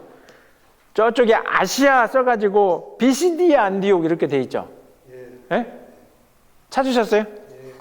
여기 11장에도 보면 여기가 안디옥이 첫 번째 하나 있고 그 다음에 여기도 안디옥이 있어요. 여기도 그죠? 비시디아 저 위쪽에. 그래서 11장에서 이야기하는 안디옥은 다메섹 위쪽에 예루살렘에서 상대적으로 그래도 지금 가까운 근데 이 안디옥과 예루살렘 자체도 뭐 한 그 480km, 그러니까 한 290, 300마일 정도 떨어진 곳인데, 오케이. 아무튼, 자, 11장 후반에서는 이제 안디옥이라고 하는 곳에 복음이 전파되기 시작을 했고, 거기 이제 그렇게 시작하죠. 19절에. 11장 19절에 보면 그때의 스데반의 일로 일어난 환란으로, 요거 지금 제가 계속 말씀드리는 거죠. 7장 후반과 8장이 시작하면서 스데반이 순교하고 그 뒤로 저쪽이 기세 등등 해가지고 이제 막 예루살렘 교회를 더 박해하니까 그때 이 사람들이 싹 흩어졌어요. 그래서 베니게와 구브로는 요 옆에 있는 섬이에요. 예, 그 곳곳으로 막 흩어져서 복음을 유대인에게만 뿐 아니라 하여튼 뭐 이렇게 전하게 되는데 점점 교회가 이렇게 늘어나게 돼요. 믿는 사람들이 늘어난 거죠. 그래서 22절에 예루살렘 교회가 이 사람들의 소문을 듣고 누구를 안디옥에다 보내요? 누구요? 바나바를 안디옥에 보낸다. 그럼 아까 이 바나바가 4장에서도 한번 나왔고, 조금 전에 제가 오늘 시작하기 전에 9장에서 사울이 다메섹에 갔다가 예루살렘에 갔는데 예루살렘에 있는 제자들이 막 사울을 의심하니까 누가 옆에서 중재해줘요? 바나바가 나와가지고 아닙니다. 저 사람이 다메섹에 막 우리 그 형제들을 잡으러 갔지만 이 사람이 가던 길에 빛으로 주님을 만나고 회개하고 다메섹에서 막 복음을 전하고 그랬던 사람입니다라고 중재했던 바나바예요. 그 바나바를 이 예루살렘에 있던 사도들이 바나바를 안디옥에 뭐 한 거예요? 쉽게 말하면 오늘날로 얘기하면 파송을 한 거죠. 야, 그 지역에도 이제 그 믿는 사람들이 뭐 표현이 좀 그런데 교회가 세워진다고 하니 그러니 바나바 네가 가서 저 굳건하게 이렇게 좀 해라. 23절에 이제 그거예요. 그래서 24절에 바나바는 착한 사람이요 성령과 믿음이 충만한 사람이라 이에 큰 무리가 죽게 더하여지더라. 24절에 한 번 또 나오죠. 바나바는 어떤 사람이다? 착한 사람이요. 그러면 요건 아까 우리가 고넬료에게서도 받고 스데반이나 일곱 집사를 구할 때도 칭찬받는 사람. 착하니까 칭찬받겠죠. 그리고 더불어 뭐 있어요? 성령과 믿음이 충만하다. 그러니까 하여튼 기본이라고 보시면 돼요. 사도행전에서 이야기하는 하나님이 쓰시는 일꾼은 일단 하나님과의 관계, 그 다음에 두 번째로는 사람들과의 관계. 그러니까 그게 결국은 위아래로 맺어진 십자가잖아요. 그래서 24절에 이에 큰 무리가 죽게 더하더라. 안디옥에서 막 사람들이 이렇게 흩어져서 복음을 전하기 시작하니까 이게 되다 보니까 교회가 되어져 가니까 예루살렘에서 바나바를 파송을 해요. 그래서 요 사람들이 잘 더 모여지게 되는데, 그런데 25절에 갑자기 바나바가 사울을 찾으러 다소에 가더라. 안디옥에 있던 바나바가 어디로 가냐면 다소. 이 다소라고 하는 지역은 사울, 나중에 바울이지만 사울의 뭐예요? 고향이거든요. 그러면 지도 한번 보세요. 다소가 어디 있어요? 그렇죠. 안디옥 옆에 이렇게 돼 있는데 제가 찾아갖고 적어놨죠. 안디옥에서 다소까지 거리가 얼마예요? 226km니까 139마일, 140마일. 그럼 그때 바나바가 차 타고 갔겠죠?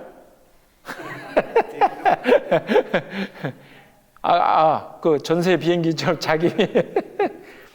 그러니까 이게 성경에 나오는 이 거리가 장난 아닌 거예요, 사실은. 이 당시, 이게 지금 약 한 40 몇 년도, 그러니까 AD 40 몇 년 이럴 때잖아요. 그러니까 140마일을 안디옥에서 어디로? 바나바가 다소로 갑니다. 다소에 누가 있는데?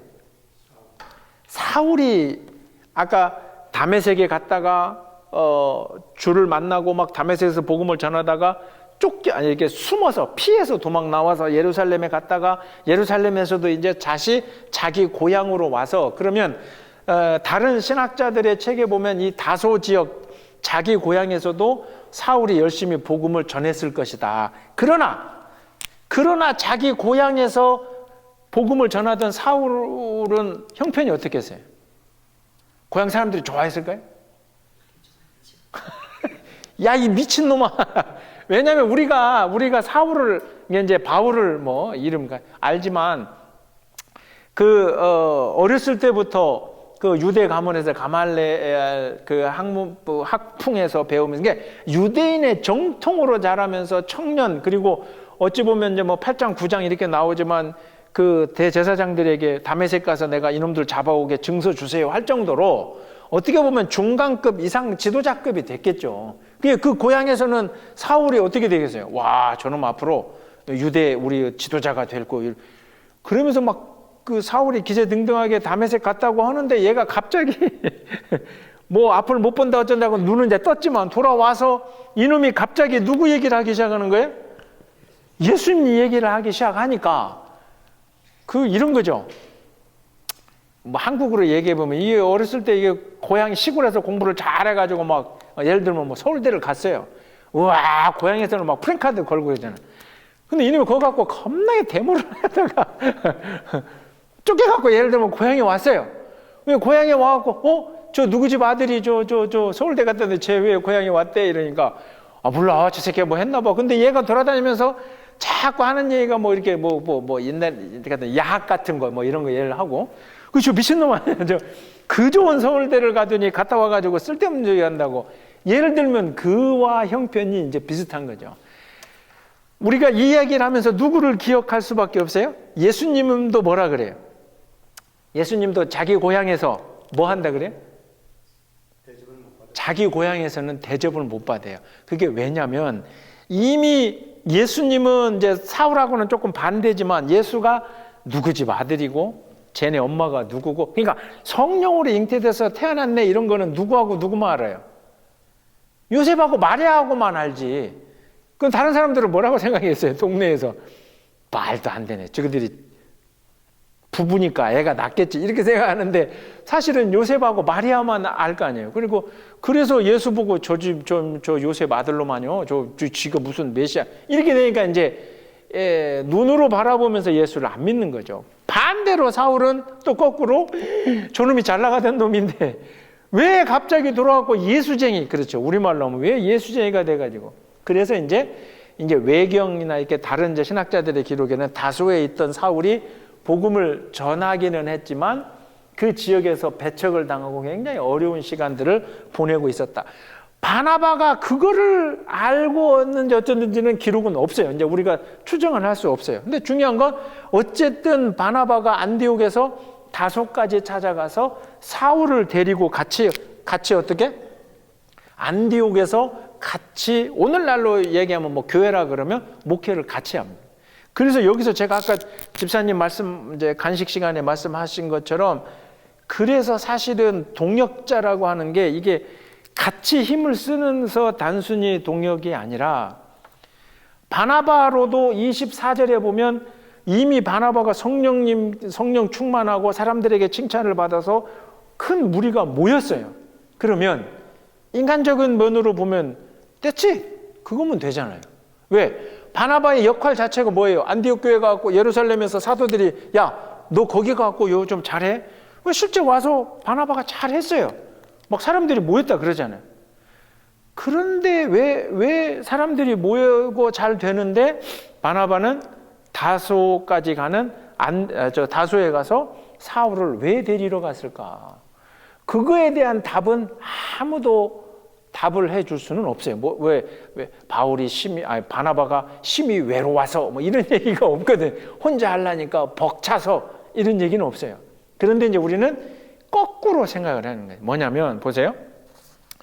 25절에 바나바가 사울을 다소에 가서 찾아서 안디옥에 데려왔어요. 그다음 26절 보세요. 만남에 안디옥에 데리고 와서 이제 바나바하고 사울이 안디옥에 왔죠. 둘이 교회에 1년간 모여 있어 큰 무리를 가르쳤고 제자들이 안디옥에서 비로소 그리스도인이라 일컬음을 받더라. 안디옥 교회의 가장 큰 장점은 이게 우리 그 기독교 성경에서 이야기하는 것뿐만 아니라 로마사를 기록한, 그러니까 일반 역사, 요세푸스라고 하는 로마 역사 가학자들에게서도 나오는 얘기가 뭐냐면, 그래서 최초의 그리스도인이라고 불리는 사람들이 안디옥에 있었던 교인들이었다라고 그렇게 이야기를 하거든요. 이제 크리스티아노스, 헬라어로. 그러니까 이 사람들이 그리스도인이다. 그리스도인이라고 하는 특징은 예수를 추종하는 자, 예수를 따르는 자. 그래서 오늘 우리는 그냥 크리스찬 이 이야기가 너무 당연하게 이렇게 되어 있지만 생각해 보세요. 처음에 예루살렘에서 교회가 시작을 했죠. 그렇죠? 그러면 당연히 여기에 베드로, 야고보, 요한을 비롯한 사도들이 있었고 여기에 쟁쟁한 있었고 막 이게 시발점이잖아요.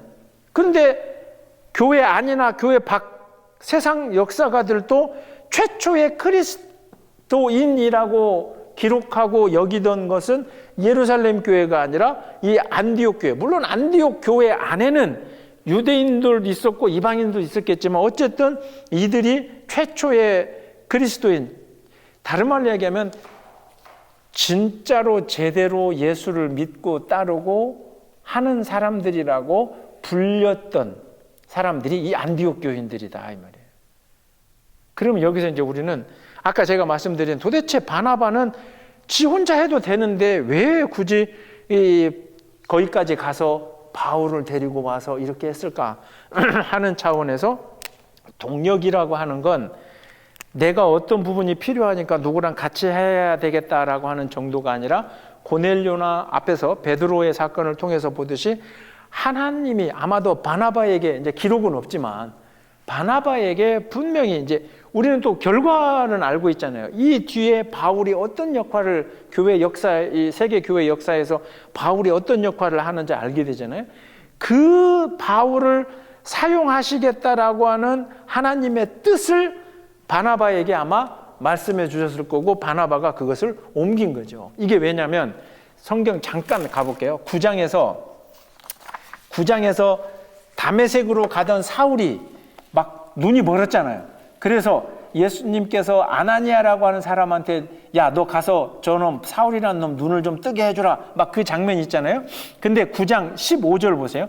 근데 아나니아가 그랬거든. 아이고 저놈 예수 믿는 사람 잡는 놈입니다. 막 그렇게 하니까 15절을 보세요. 9장 15절. 주께서 이르시되 가라. 이 사람은 내 이름을 이방인과 임금들과 이스라엘 자손에게 전하기 위하여 택한 나의 그릇이라. 예수님의 계획이라는 거죠.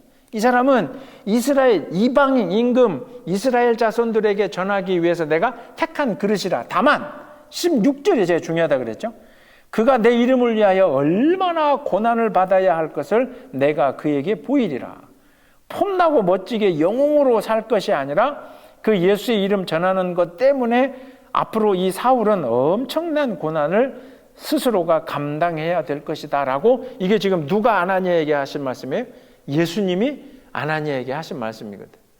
결국 그 말씀을 주셨던 예수가 고넬료나 베드로에게 하셨던 것처럼 했는지 어쨌는지는 모르겠지만 바나바에게 말씀해 주신 것이다. 그래서 당연하지만 바나바가 다소에 가서 사울을 데리고 오지 않았다라면 이 뒤에 일이 언제 어떻게 될지 그러면 또 다른 사람을 해서 데려왔을지는 모르겠지만 어쨌든 성경에 있는 말씀 그대로가 진행이 되어져 가고 이어지게끔 하기 위해서 아마 바나바를 흔들어 놓으셨을 거고 그 바나바가 가서 그 사울을 목사님 그러면 예수님이 바나바에게 이런 말씀을 하실 때 바나바에게 한 게 아니라 아나니아에게 하실 때는 예수님이 부활 전에요? 지금 부활한 뒤잖아요.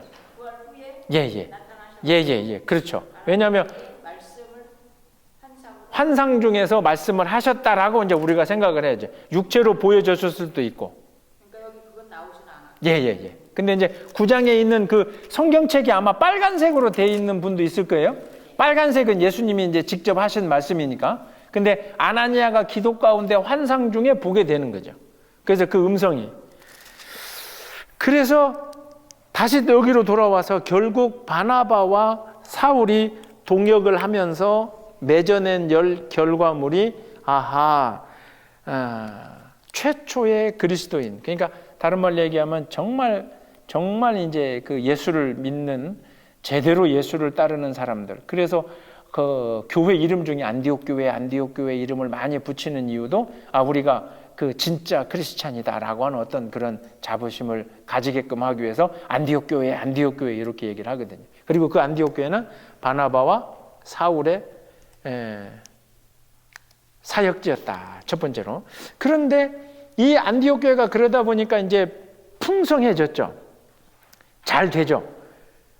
잘 되는데 27절부터 11장 30절에 중요한 사건 하나가 있는데, 그런데 당시 그 지역에 뭐가 생기게 되냐면 앞으로 흉년이 이제 생기게 돼요. 아가부라는 사람이 예언을 하는데 아무튼 어려워져요. 흉년이 생겼다는 건 결과적으로 경제가 어려워지는 거예요.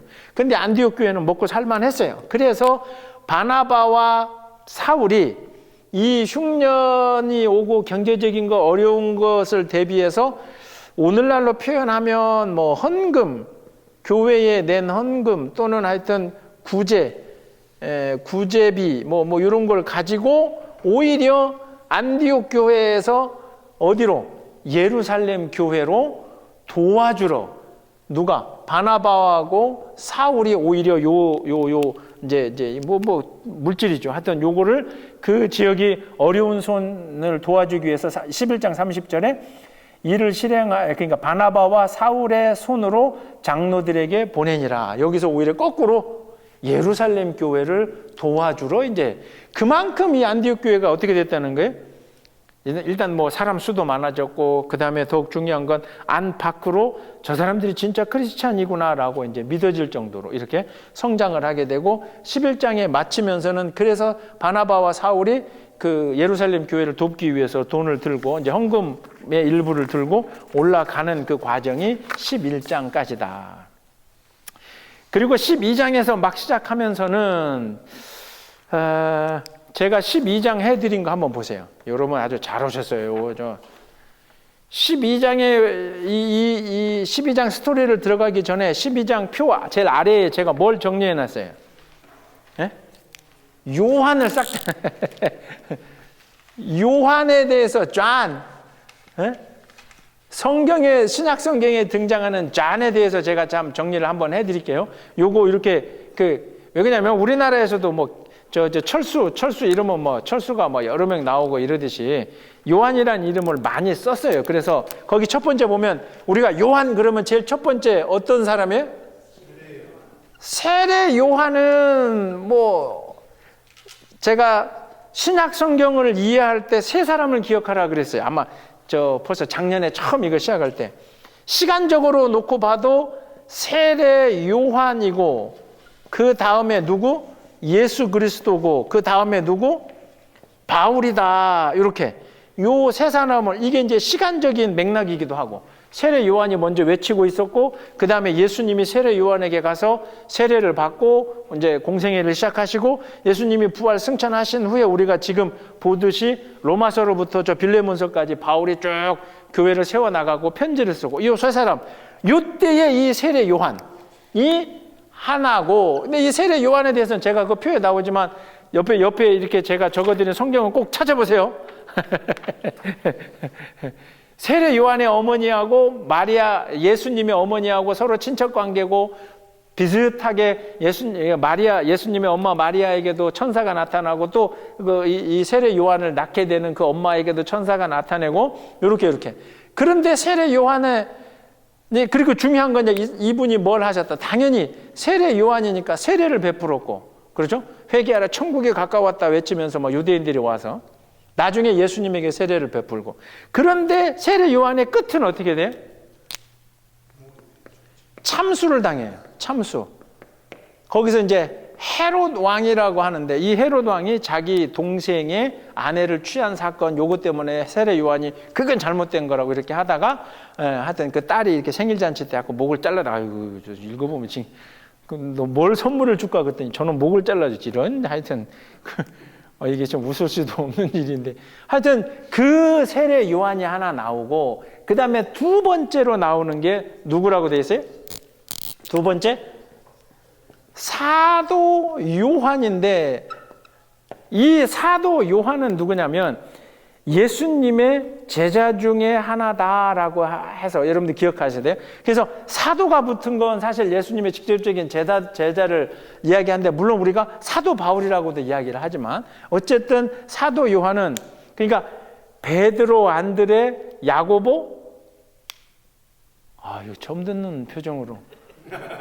베드로, 안드레, 야고보, 요한, 빌립, 바돌로메, 도마, 마태. 이렇게 베드로, 안드레, 야고보, 요한 할 때 그 요한이에요.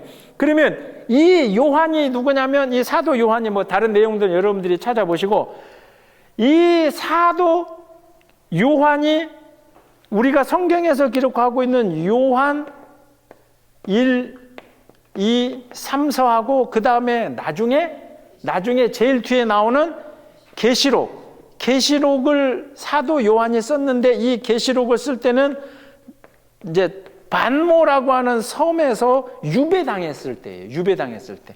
그때 이 사도 요한이 이제 새롭게 오게 될 새하늘과 새 땅으로 비춰지는 예수님이 다시 오셔서 재림하시면 이렇게, 그래서 이제 요한 계시록을 쓴 분으로 이렇게 하는데, 여기서 잠깐 멈추고 12장 보세요. 12장 1절 보세요. 그때 헤로드 왕이 손을 들어 교회 중에서 몇 사람을 해하려 하여, 그러니까 예루살렘 교회에 이렇게 몇 놈들을 그냥 대빵들을 목을 치자, 이래서 2절 요한의 형제 야고보를 죽여요. 그러면 그때의 요한이 바로 이 요한이에요. 요한의 형제 누구를 죽였다고요? 이게 형제로 야고보. 그러니까 생각해 보세요. 야고보는 어찌 보면 그래서 교회 역사에서 이제 그 사도 중에서, 예수님의 12제자 그 사도 중에서 제일 먼저, 우리 스데반은 사도가 아니었으니까 요 야고보를 최초의 순교로 보거든요. 그러니까 야고보, 형제였던 야고보는 죽고, 요한은 나중에 시간이 지나서 반모섬에 유배를 당해요. 그래서 이 집안 자체가 어떻게, 형제 간에 어떻게 되는 거예요? 그렇죠. 둘 다 이제 괴로움을 겪는 거죠. 그래서 그때 나오는 요한이, 이 세례 요한은, 그러니까 시간적으로 보면 예수님이 활동하시던 그 시절에 이 사도 요한은 먼저 죽었고, 그 다음에 이 두 번째 나오는 이 요한은 어떤 요한이냐면 예수님의 제자인데 그 형제가 야고보고, 근데 야고보가 먼저 12장에서 죽고, 나중에 이 요한은 반모섬에 귀양살이를 가서 거기서 요한계시록을 쓰고. 자, 요게 사도 요한이고, 세 번째는 마가 요한, 이렇게 되어 있죠. 12장 12절을 보세요. 요게 좀 이따가 스토리 나가는데, 12장 12절에 보면 마가라 하는 요한의 어머니. 이 마가라고 하는 이름은 로마식 이름이에요. 그리고 이제 유대인식 이름은 요한이고. 근데 이제 세 번째 나오는, 그래서 우리가 마가 요한이라고 이렇게 부르는데, 이 요한은 유대식이고 마가가 로마식인데, 나중에 사도행전 점점, 제가 여기서 이걸 왜 이야기하냐면, 이 바나바하고 사울이 했는데 이 두 사람이 나중에 전도 여행을 다니잖아요. 그랬을 때 이 바나바가 이 마가를 바울하고 같이 데리고 다니다가 마가 때문에, 이게 조카예요. 그러니까 마가가 바나바의 조카가 되는데, 이 마가를 바나바가 이제 이게 사울하고 같이 했잖아요. 그러다가 내 조카도 좀 데려갑시다. 그럽시다 해갖고 전도여행 하다가 나중에 요 마가 때문에 이 사울하고 바울이 요놈 때문에, 물론 또 이제 그 다음에 또 이제 합쳐져요. 어쨌든 요놈 때문에 이제 이름이 그 문제가 생기는데, 그래서 마가 요한인데 점점 요한보다는 이제 성경 사도행전 뒷부분에서는 마가 이렇게 나옵니다. 그때의 요한이 이 마가 요한이다. 자, 이해되셨죠? 그래서 얘는, 얘라고 하면 안 되지. 2000년 전 분인데. 이분의 이름을 우리가 요한보다는 점점 이제 마가 이제 그 사도행전에 이렇게 등장을 합니다. 그리고 이제 뭐 흔적으로 남아있는 네 번째는 베드로의 아버지 요한이 있는데, 요거는 그냥 한번 찾아보시면 요한복음 1장 42절 뭐 이런 데에 이제 베드로의 아버지로서의 그 이름이 잠깐 나오는데, 중요한 건 여러분들이 하여튼 요렇게 요 세 명 딱 구분하세요. 이제 당연히 이제 세례를 베풀던 세례 요한은 좀 쉬워 이렇게. 근데 요분이 돌아가신 건 시대가 예수님 시대에 돌아가셨고, 이 사도 요한은 예수님의 제자여서 나중에 이 교회가 막 되어져 가는, 그러니까 한참 뒤에 예수님 죽으시고 부활 이제 하시고 승천하시고 한참 뒤에 교회 되던 그 이후에 이제 돌아가신 거고, 그리고 난 다음에 마가 요한이라는 사람, 나중에 이름이 마가로만 기억이 되는 이 사람은 바나바하고 사울하고 같이 이제 전도 여행을 다니다가 사고를 몇 가지 좀 치게 되는데, 하여튼 그때의 그 마가다. 자, 이해되셨죠? 아, 이렇게 이게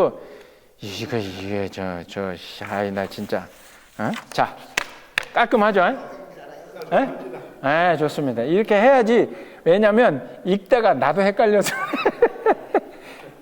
표현이 죄송한데 이놈이 그놈 같고 이분이 그분 같고 정신이 없어요. 맞아. 왜냐면 뭐 미국 사람들 그러잖아요. 데이빗이 얼마나 많아요. 우리 집에도 하나 데이빗 있지만, 데이빗, 뭐 피너 뭐 얼마나요. 그래서 이렇게 좀 구분을 해놔야 돼. 자, 그래서 이제 12장에 가면, 그래서 박해가 심해져 오는데, 이 헤롯 왕도, 헤롯은 로마에서 파견한 유대 지역의 대리 통치 왕이라고 제가 얘기했죠, 지난번에. 이 중에 누구를, 야고보를 먼저 죽여요. 그래 놓고 바로 베드로도 죽이려고 그랬어요. 와, 이때 베드로가 죽었으면 끝나는 거지. 그런데 3절 보세요. 유대인들, 그러니까 헤롯 왕이 야고보를 죽이니까 유대인들이 이 일을 기뻐하는 것은, 이 유대인들은 누구냐면 예수 안 믿는 유대인들이에요. 예? 그 예수를 메시아로 인정 안 하는 유대인들이 잘했다. 저놈들이 자꾸 모여가지고 뭐 예수가 부활했다고, 너 잘했다, 저 잘 죽였다 이러니까 이 헤롯이 신이 난 거야. 아싸 이러면서 그 사도들 중에 누가 수계 대빵이라 그랬어요? 베드로잖아. 오케이, 야고보 저놈 하나 죽였으니 베드로도 죽이자 해서 베드로를 잡으려 할세 때는 뭐 하는 기간이라? 무교절이라. 유대인들에게 무교절은 어떤 절이에요? 이거 간단하게 막 그렇게 막 날짜 숫자 뭐 복잡하고 필요 없고, 무교는 뭐예요?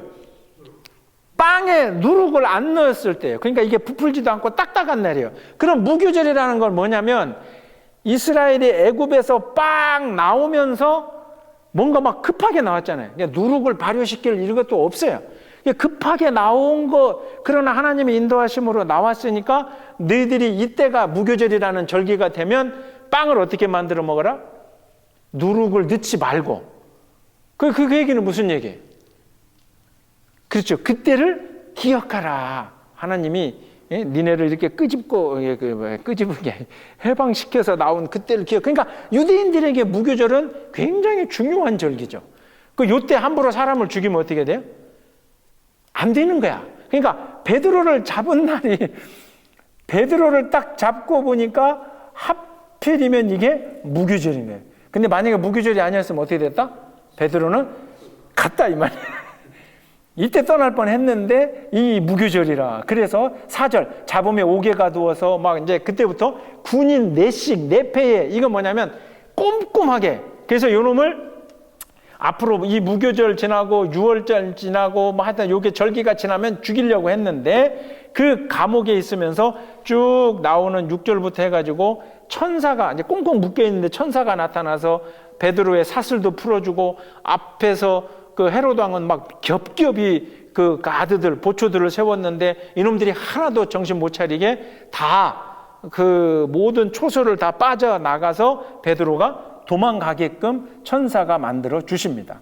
그래서 이렇게 베드로가 헤롯 왕의 감옥에서 풀려나게 되는데, 사실은 이 문제를 놓고 5절에 보면 베드로는 옥에 갇혔고 교회는 그를 위하여 간절히 하나님께 기도하더라.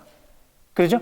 그러니까 예루살렘 교회에서 이미 야고보가 죽고 베드로는 잡혀가고, 그 예루살렘 교회, 하여튼 그때는 이 건물이 없으니까 그 믿는 사람들이 어떻게 했어요? 큰일 났다 이제 이러면서 모여서 막 기도하고 있었는데, 여차저차해서 베드로가 천사 덕분에 풀려나서 이제 12절로 갑니다. 마가라 하는 요한의 어머니 마리아의 집에 가니, 거기도 마리아가 나오는데 그건 이 마가의 엄마 마리아예요.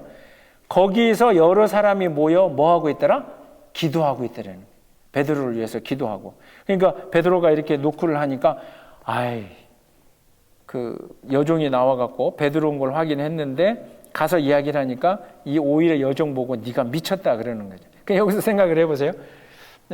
기도는 하고 있었지만, 베드로를 위해서 기도는 하고 있었지만 실제 베드로가, 잡힌 베드로를 위해서 기도하고 있던 사람들 집에 베드로가 왔는데 이 사람들은 어떤 거예요? 그 문 열어주는 여종한테 야 네가 미쳤지, 이거 이제 그 사람이, 그렇지, 헤롯 왕이 얼마나 꼼꼼하게, 그 실제 그렇게 돼. 거기 15절에 그들이 말하되 네가 미쳤다 하나 여자아이는 힘써 말하되 진짜입니다, 베드로가 왔습니다. 자, 이 맥락에서 뭐랑 좀 비슷해요? 예수님이 부활하셨을 때 여자들이 먼저 가서 무덤이 비었습니다 그러니까 제자들이 그 얘기 듣자마자 우와 부활하셨다 그랬나요? 뭘 잘못 봤겠지 부터 시작을 해서 이게 안 믿는 거예요. 그게 이제 우리가 이제 기도하는 것도 그렇고 우리의 믿음도 그렇고 신앙생활도 마찬가지인데, 내가 기도하는 내용이 문제가 아니라 내가 기도드리는 그 대상, 내가 믿는 그 대상이 하나님이고 창조주이시고 그 전부 다라고 하는 것을 우리가 제대로 믿고 기도하고 고백하면 내 기도를 통해서 어떤 일이 일어날지 우리는 알지 못하는 거죠. 아마 이들의 기도는 거의 그런 것이 아니었을까. 왜냐하면 안 믿는 걸 보면, 만약에 이들이 함께 모여가지고 베드로를 좀 탈출시켜 주시고, 이 기도가 아니라 제가 볼 때는 죽더라도 좀 고통이 없게 하시고, 만약에 죽으면 그가 천국에 가게 좀 주님 옆에 좀 서게 하시고, 아마 그런 기도가 아니었을까. 근데 어쨌든 깜짝 베드로가 이제 살아 돌아온 걸 보고 그들이 전부 놀라고 함께 모여서 이제 같이 이제 막 기도도 하고 이제 밝아졌죠. 문제는 어떻게 되냐면 이 베드로를 놓친 군인들은 어떻게 되겠어요? 그 가드들, 교도소 가드들은 19절에 하룻밤이 지나고 난 다음에 베드로가 없어진 걸 알고 이 헤롯이 그 가드들을 다, 파수꾼들을 다 죽이라고 명령을 해요. 이제 그만큼 이 헤롯 왕이 극악무도했다. 그리고 20절부터 23절까지 이야기는 헤롯 왕이, 아까 이 헤롯 왕이 이제 그 야고보를 죽인 헤롯 왕이 자기도 죽게 되는데, 그 죽게 되는 과정이 뭐냐면, 이 헤롯 왕이 팔레스타인 지역에 로마에서 파송된 왕이잖아요. 근데 그 두로와 시돈, 이 두로와 시돈은 어디냐면 지도로 보면 아까 그 가이사라 약간 좀 위쪽에 있어요. 안디옥까지는 안 가더라도, 아까 그 지도 어디 있어요? 여기는 표현이 안 되는데, 이 실루기아 요 근처에 두로와 시돈이 이렇게 있는데, 자, 이게 어떤 얘기냐면 이 사람들이, 이 지역 사람들이 이 헤롯이 다스리는 유대 땅에서 나는 음식을, 그 곡식을 사다가 먹어야 돼요. 근데 헤롯 왕이 기분 나쁘면 음식을 안 팔아버리면 골치 아프거든. 그러니까 이 두로와 시돈 이 사람들이 헤롯 왕에게 막 아부를 하는 거예요. 그러면서 어느 날 헤롯의 목소리를 듣고, 당신은 인간이 아니라, 인간의 목소리가 아니라 신의 목소리입니다. 가십니다. 이러니까 헤롯이, 내가 그럴만하다. 그러다가 23절에 헤롯이 영광을 하나님께 돌리지 아니함으로 주의 사자가 친히 벌레에게 먹혀 죽으니라. 교만하다가 죽은 거죠. 이게 실제 성경에서는 벌레에 먹혀 죽었다고 하는데, 일반 로마 역사에서는 이게 그 헤롯이 안에 내장, 장기가 썩는, 장기, 오늘날로 뭐라고 할까? 하여튼, 그 결국은 같은 얘기예요. 이 안에서 균 때문에 이제 이렇게 죽게 되는. 그렇게 해서 이제, 주님의 사도였던 야고보를 죽인 헤롯이 죽게 되더라. 그 다음에 24절 보세요. 그래서 하나님의 말씀은 흥왕하여 더하더라. 자, 요거를 여러분들 한번 옆에다 적어 보세요. 누가복음에서, 사도행전에서 계속 이 사도행전을 기록한 누가가 곳곳에서 이렇게 교회가 제가 성장하더라 하는 얘기를 기록해 놓는데 그 옆에 적어보세요. 그 옆에다가 2장 47절, 2장 47절, 6장 7절, 6장 7절, 9장 31절, 그 다음에 12장 24절, 그 다음에 16장 5절, 16장 5절, 19장 20절, 19장 20절, 그리고 28장, 사도행전 제일 마지막, 요거는 같이 가볼게요. 28장 30절, 31장, 28장 31절. 28장 31절만 한번 가보. 제일 끝에, 사도행전 마지막. 바울이 온 이태를 자기 셋집에 머물면서 자기에게 오는 사람을 다 영접하고, 이제 바울이 로마 감옥에 갇혔을 때 얘기인데, 어쨌든 31절에 하나님의 나라를 전파하며 주 예수 그리스도에 관한 모든 것을 담대하게 거침없이 가르치더라. 결국 이 사도행전, 누가복음이 1번이고 사도행전이 2번이잖아요. 누가가 기록한 사도행전, 이렇게 전반적으로 초대교회를 이야기할 때, 이런 안디옥 교회나 이런 교회를 이야기할 때 박해가 있고 누군가 죽기도 하고 어려움이 있고 고난이 있고 하지만, 그러나 하나님의 말씀은 오늘 12장의 24절처럼 하나님의 말씀은 흥왕하여 도하더라. 박해가 있을수록, 고난이 있을수록, 어려움이 있을수록 오히려 말씀은 더 왕성해지더라 라고 하는 게 이제. 그리고 25절에 바나바와 사울이 부조하는 일을 마치고, 아까 바나바와 사울이 이 흉년이 드니까 예루살렘에 돈 가지고 왔다 그랬죠. 헌금 도와주러. 그것을 부조하는 일을 마치고 누구를 데리고? 마가라 하는 요한을 데리고, 바나바의 조카 여기 있죠. 얘가 아니죠. 참 죄송합니다. 나이가 2000살이 넘은 마가를 데리고 어디로? 예루살렘에서 다시 안디옥으로 돌아오더라. 이때부터 이 마가를 데리고 이제 바나바와 사울이 같이 사역을 하기 시작합니다. 여기까지가 12장. 자, 좀 이해가 되셨죠? 이렇게 끝나지 마시고 집에 가시면 어떻게 해야 된다? 10장, 11장, 12절을 이제 오늘 제가 한 얘기를 다시 기억하면서 읽으면 아주 그냥 한 방에 잡히리라 생각을 합니다. 그래서 다음 주에는 13, 14, 15장. 그래서 15장까지 아마 나가면 구체적으로 바울의 이제 첫 번째 전도 여행까지 하여튼 시작을 하니까 이제 기대를 하시고 다음에 13, 14, 15장까지 좀 읽어서 오시기를 바랍니다. 자, 혹시 질문이나 잘 됐습니까, 집사님? 자, 자료 요거 지도나 이런 거 잘 간직하시고 하여튼 오늘 꼭 돌아가서 읽으시리라 믿고 제가 잠깐 기도하겠습니다. 하나님 감사합니다. 오늘 사도행전 10장, 11장, 12장을 통해서 하나님께서 이 세상을 구원하시기 위해서 이 땅에 오신 예수 그리스도가 단순하게 유대인뿐 아니라 저희를 포함한 모든 인류의 그 복음의 빛이 전해져야 되는 것을 하나님의 뜻과 계획으로 저희들 다시 한번 깨달았사오니 저희들이 살아가는 모든 순간순간마다 주님이 오직 우리 주님께서만이 메시아임을, 구원자임을, 우리의 영원한 생명을 열어주실 분이심을 세상에 전할 수 있는 저희들이 되게 하여 주시옵고, 합심하여 선을 이루듯이 필요한 여러 손길들을 통해서 하나님의 말씀이 교회 안에서 더욱더 왕성해질 수 있도록 저희들 헌신하고 수고하는 주의 종들이 되게 하여 주실 줄 믿으며 이 모든 말씀 예수님 이름으로 기도드리옵나이다. 아멘.